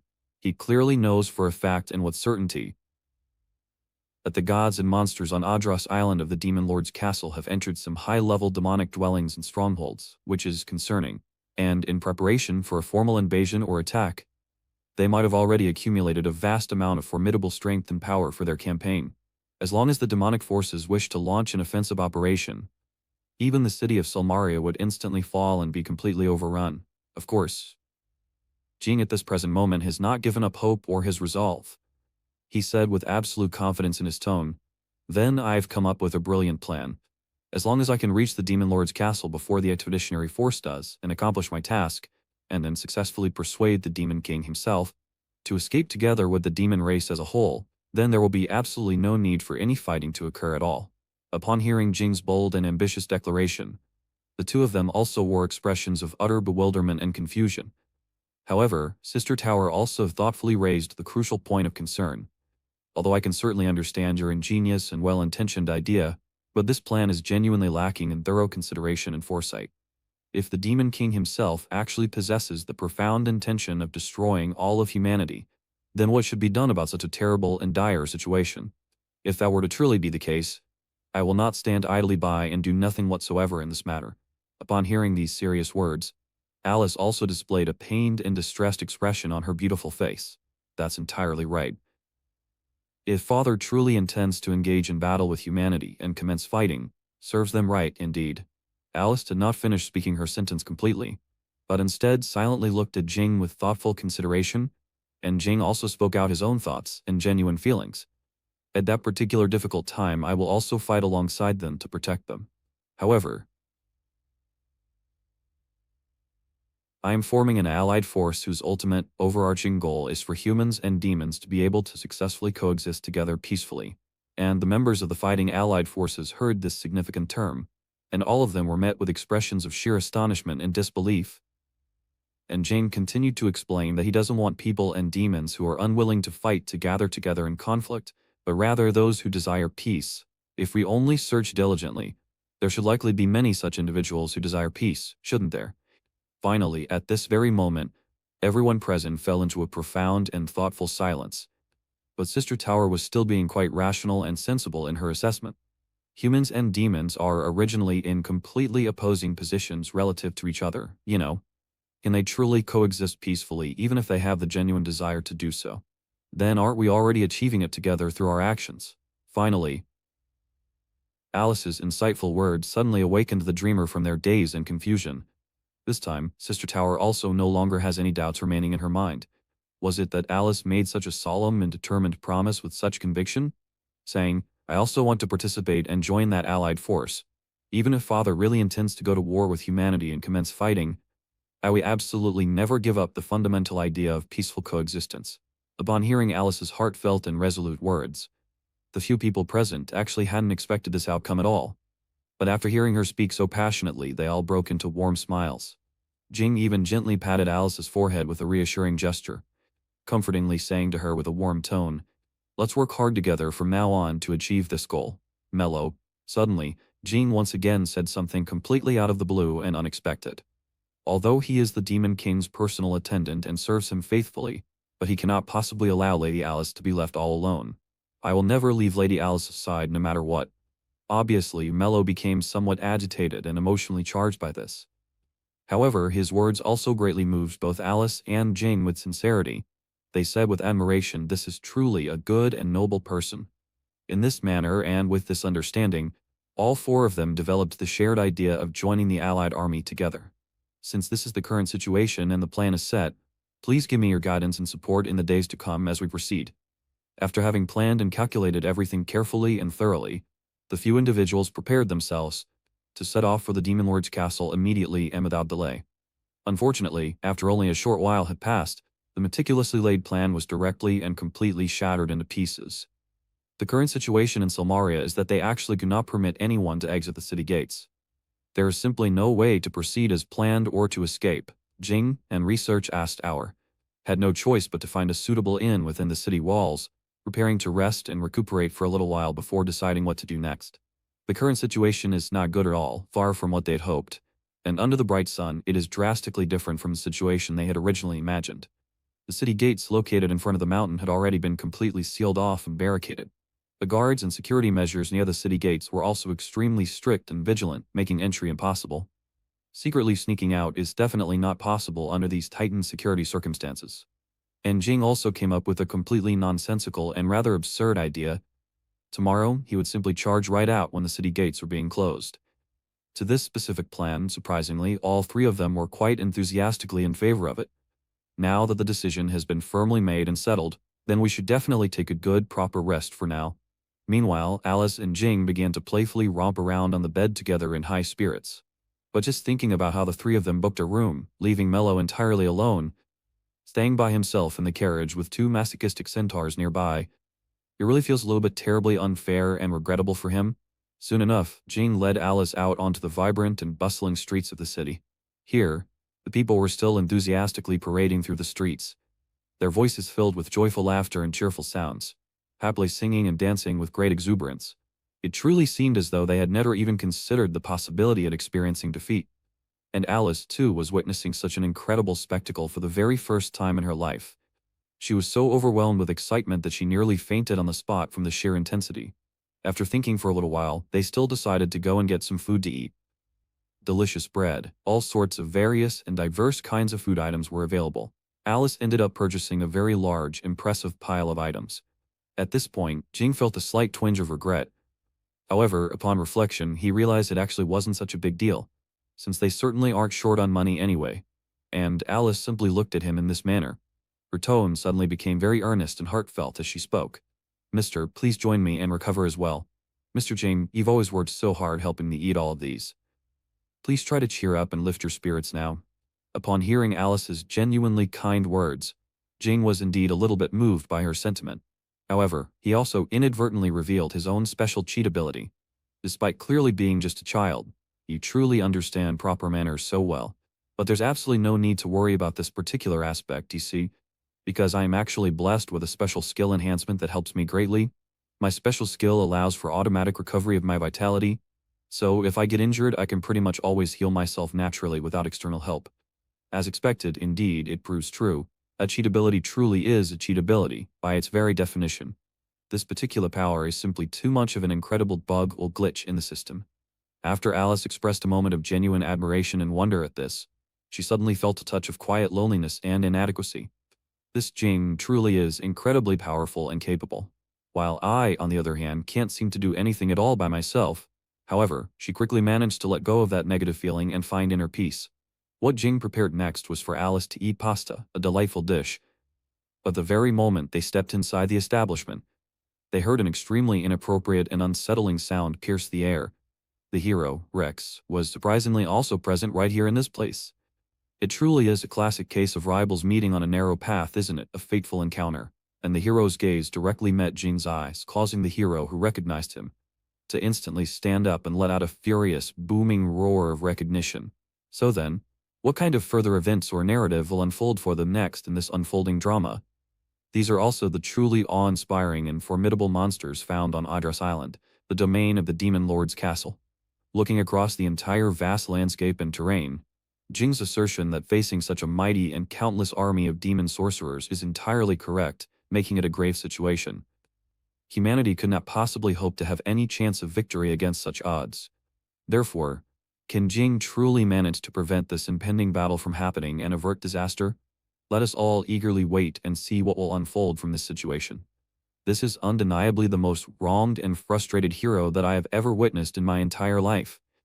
He originally thought of himself as the destined savior of the world, but unexpectedly found himself unable to even defeat a simple villager he randomly encountered midway on his journey. Hello there, everyone. How are you all doing today? I am Yanxia, the narrator speaking to you today. We shall continue with the captivating story of Chapter 8 of The Villager of Level 999. This is Salmania, the kingdom's town situated closest to the Demon Lord's castle, and the hero never in his wildest dreams imagined he would so unexpectedly encounter that very specific man once more. A simple villager who possesses an astounding level of 999, at this very moment, protectively shielding Alice from any harm, was looking at the hero with a somewhat dazed and confused expression on his face. The hero has made another appearance unexpectedly. It truly is a case of rivals meeting on a narrow road yet again, quite the coincidence. And the hero's own reaction was remarkably similar to this sentiment, as if he felt the same. Well, I certainly did see you each other, I suppose. The villager and the hero continued to simply stare at each other in silence, an awkward moment. But at this precise moment, the chef's voice interrupted the awkwardness shared between the two individuals, creating a pause. This patron, please maintain a sense of quiet and decorum within our establishment at all times. The hero felt a strong sense of resignation and helplessness. He let out a long, weary sigh of disappointment. The hero, striking what he believed to be a very cool and dashing pose, then asked, "Villager, I have so many thoughts running through my mind, and I really wish to hear your perspective on things."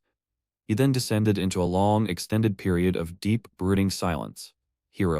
The hero, lifting his head to face the villager, but Jing was no longer there. He hadn't even waited, and Jing had already departed from the now empty doorway a while ago. The hero and his companions were filled with extreme fury and indignation, but yet there was absolutely nothing they could possibly do about the situation.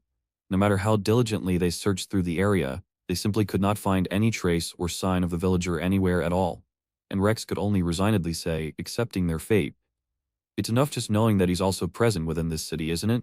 A few of them stood there on the spot, completely frozen, feeling some were at a loss, completely unsure of what course of action to take. I don't know if the little girl minds it at all, telling the populace to search together with them for the missing individuals, but she was promptly stopped by the hero himself, who intervened. He uttered a rather strange and peculiar sentence, which caused confusion. "Let's not, perhaps, consider that option. We don't know how they might choose to act or react to any pursuit." And the princess also said very seriously and thoughtfully, offering her perspective. "When those individuals engaged us in combat and conflict, weren't we all perfectly safe and unharmed throughout the entire encounter? I truly do not believe that they are evil or malicious people by nature at all." Upon hearing the princess's insightful and honest words, the magic user girl seemed about to say something in response to this, but she was immediately interrupted by the princess continuing her statement. The princess continued to elaborate her points and reasoning. She actually offered us a chance for dialogue and discussion of our differences, even though we didn't listen to her proposal and suggestions, and instead launched an attack directly upon them without warning. Yet they still did not retaliate or fight back against us in any way. He clearly had no intention of forcing his own personal ideas upon others against their will, nor did he intend to suppress us by means of brute force or coercion to achieve his aims. Instead, she simply chose to make her escape from the situation rather than engage further. Upon listening to the princess's detailed and honest account of the events, everyone understood that Jing was certainly a peculiar and unusual individual with strange mannerisms, but he was undoubtedly a genuinely good-hearted and kind person who meant no harm. And at this particular moment in time, the hero also finally spoke up and expressed his thoughts decisively. His rather condescending attitude, although quite annoying and unpleasant to deal with, but I think he probably wouldn't dare to lay a hand against innocent people in any way. But if he truly got away completely undetected by us, it will also cause us a great deal of trouble and significant inconvenience to handle. So, it will be fine as long as we don't pursue him too closely behind. Upon hearing the hero's words and his instructions for the pursuit, the magic user girl was utterly exasperated and refused to go along with his plan. She said, rather speechless and incredulous at his reasoning, "Then why on earth should we even be chasing them at all if that's the case? Are you perhaps planning to become a companion of the demon race yourself, joining their ranks?" Evidently and quite clearly, this time the magic user girl's words did not manage to stir the hearts or change the minds of either the hero or the princess. The hero continued to speak with unwavering conviction and determination, reiterating his thoughts. "I still wish to inquire about Jing's matters again for clarity," and the princess echoed his sentiment and desire for more information. Why exactly would he be protecting members of the demon race from us, defying justice? We should wait for a suitable opportunity to calm down and have a proper conversation with him about this. Finally, at this very moment, the magic-using girl found herself completely at a loss for words, not knowing what else she could possibly say to them. As for what was happening on the other side of things there, Jing and Alice were both completely out of breath and panting heavily. The incredibly fast running they just did left both of them quite breathless and unable to recover yet from the exertion. Jing also lamented with a sigh of mild surprise. "I never would have expected to encounter them again so incredibly soon in our travels.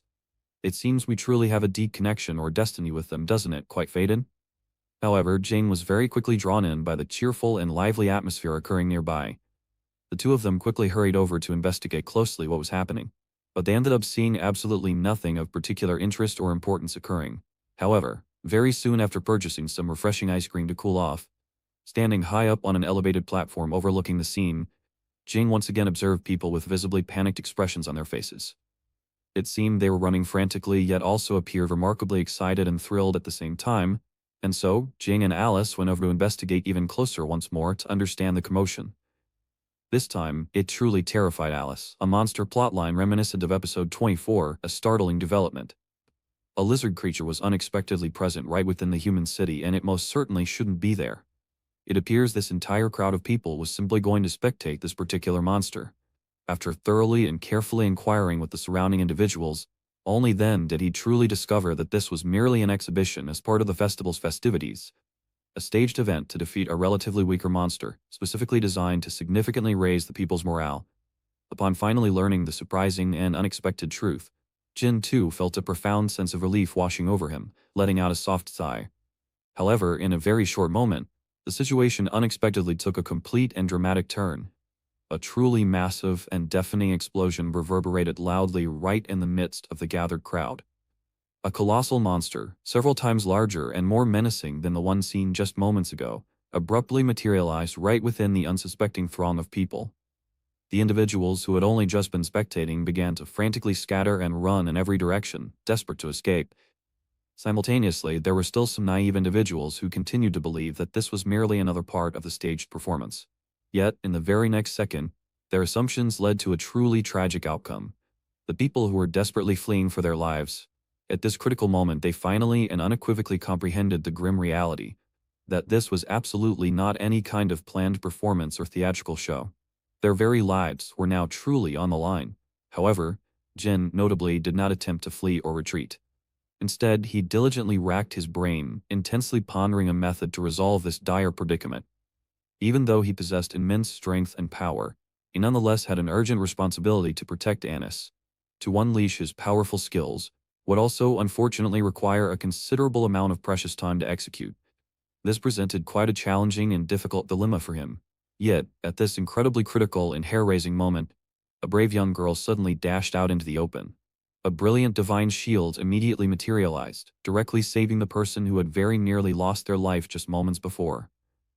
However, the princess was, after all, primarily a support class, not a frontline fighter, and she knew deep down that she wouldn't be able to hold on for much longer. Very quickly, her protective shield completely shattered into fragments. The monstrous creature once again lunged forward, launching another swift attack. The courageous princess, however, did not choose to flee, but instead stood firmly rooted in her spot, holding her ground, and simply confronted the terrifying monster face to face, holding her stance. A trembling villager standing nearby timidly inquired, their voice filled with fear. "Aren't you feeling frightened at all? If I were to just directly run away and abandon everyone?" He did not even manage to finish uttering his thought, as he was immediately and directly interrupted by the princess herself. "I will not flee. Protecting my people is the sacred and undeniable mission of the royal family. I simply cannot abandon my loyal people and leave them behind in this state of distress, and selfishly escape all by myself." In this very moment, the man who had spoken felt a profound sense of shame and embarrassment. However, the monstrous creature certainly would not wait for anyone. It unhinged its enormous, blood-red maw, opening it wide, and with immense force, it lunged forward, swiping another powerful claw at them. The princess felt a sudden surge of profound despair. Was this truly the moment that I would finally perish? She thought tragically. Very quickly, the monstrous creature ceased all movement, because a lone man had courageously stepped forward and now stood directly in front of it, directly intercepting and completely blocking the monster's powerful assault. The princess, witnessing this, felt a surge of excited realization. That's absolutely correct. The truly overpowered villager, with his incredible abilities, had finally made his grand appearance. And what followed was astounding. Jin effortlessly delivered a single, seemingly ordinary basic attack that sent the enormous monster flying clear out of sight. After effortlessly sending the powerful monster flying, Jin remained standing calmly in his original spot. He then gently turned his head back towards the princess and, with a warm, reassuring smile, stated, "This time I can certainly give you a perfect score of 100 points, you know, my dear princess." Simultaneously, the princess's loyal teammates quickly arrived at the scene, having rushed over, especially the hero, who was looking quite resentful and somewhat displeased as he spoke. "Of course, it had to be you again, and that specific type of monster, just as before. How on earth did you manage to defeat it so effortlessly?" In response to this particular question, Jin quite naturally felt compelled to display a touch of modesty. "Well, that monster from just now was actually rather formidable, you know. So I simply resorted to using a regular, basic attack, you see. Can you truly defeat such a powerful creature using only such a basic, fundamental skill?" Upon hearing Jin's utterly perplexing and casual reply, the hero's entire perception of reality and common sense was instantly and completely shattered. However, after managing to regain his composure and calm himself down, he began to speak, albeit in a subdued and rather quiet manner, uttering, "There are so many important things that I sincerely wish to discuss with you properly. Would you be willing to talk with me?" Of course, I would be absolutely delighted to. Upon hearing the hero's proposal, Jin also felt a noticeable surge of excitement within himself. However, in order to ensure utmost caution and to be completely on the safe side, he still made sure to state clearly, "But first and foremost, we absolutely need to confirm whether any other monstrous creatures have appeared around us." Just as Jin was meticulously observing his surroundings and looking around carefully, the princess, once again, stepped forward into the spotlight, appearing just a little bit bashful and slightly shy. "That you were able to come and rescue me, elder brother. I am truly, profoundly grateful to you for your intervention. It's quite all right. If you hadn't managed to hold it off for a significant amount of time, I wouldn't have been able to. I wouldn't have been able to land that decisive follow-up strike." And at this precise moment, an unfortunately ill-timed and rather annoying voice resonated once more. "Even if it's not a demon, you would still choose to save them, wouldn't you?" Jin was about to explain that he maintained a neutral stance, intending to say that, but then a very hurried and frantic man suddenly came rushing straight towards them. "Hey there, what on earth are you all still doing standing around here? Quickly, you must flee, run for your